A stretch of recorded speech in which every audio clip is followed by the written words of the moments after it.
Hey, my name is Greyson Lane. This is my oral presentation for our risk mitigation project.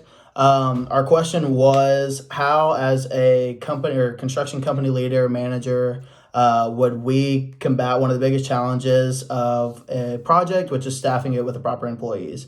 This would include experienced workers, skilled workers, as well as new workers looking to train, try to get to the same level that everybody else is at.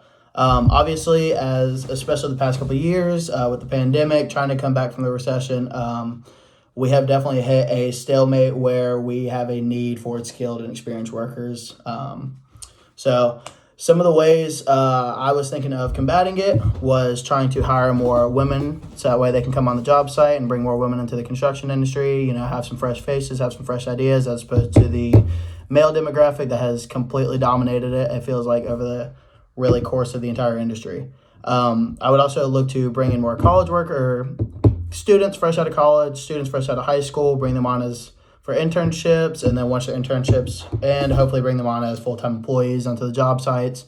I would also look to work on bringing undocumented workers in and have them come through like a work visa program, primarily the like H-2B program.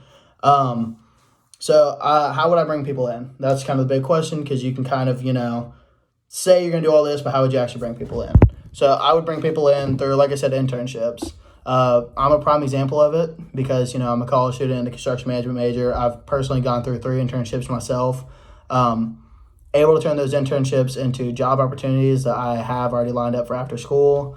Through that, I will be able to become an intern or already become an intern, then turn that into being a project engineer, where from there I can, gain job site experience, become a supervisor in whichever role I want to be in, and, really help out the company and really help out the company I'm helping to choose.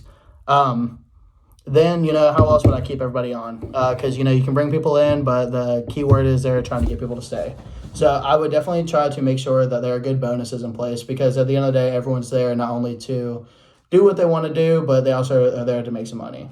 I would definitely try to help incentivize people to be there by, saying if they're there for like 3, 6, 9 months, whatever, they get a certain amount of bonuses, a certain percentage of their salary gets allocated into a new bonus during a certain point in time.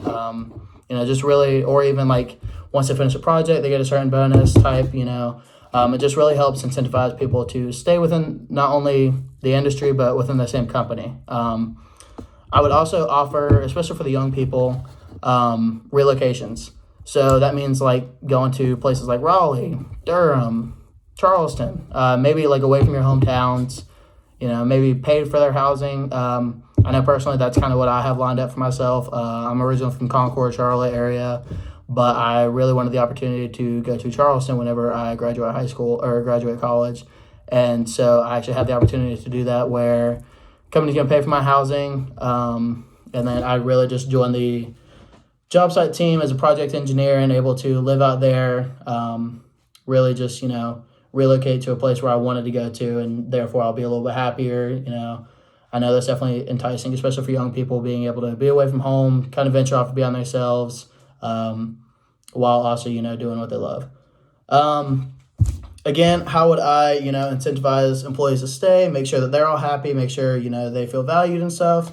Again, going back to the bonuses, definitely make sure that they're paid well, because at the end of the day, money rules the world, unfortunately. But, you incentivize with a lot of monetary values, bonuses, good benefits, pay for their housing, pay for their phones, gas, all that stuff.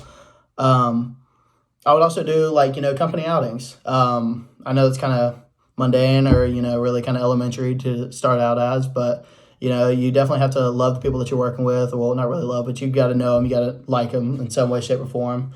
And doing company outings more often than just Christmas parties or topping out parties once you finish up a project. Maybe monthly, maybe quarterly, you do a company outing, everybody goes to dinner, maybe go to Top Golf or something like that. Just that way, you have some reasoning to want to be within your company, especially enjoy the people that you're around. And then I would also, keep them in the loop on what jobs we have coming up next. That also adds to a little bit of the job security aspect of it.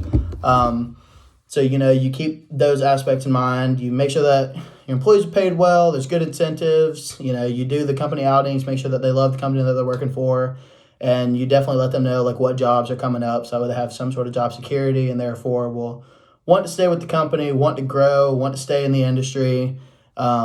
Make sure that there are reasons for them to stay, and therefore, we'll be able to start plugging those holes and really get rid of the problem that we have, which is just staffing job sites. So thank you so much. Have a good one.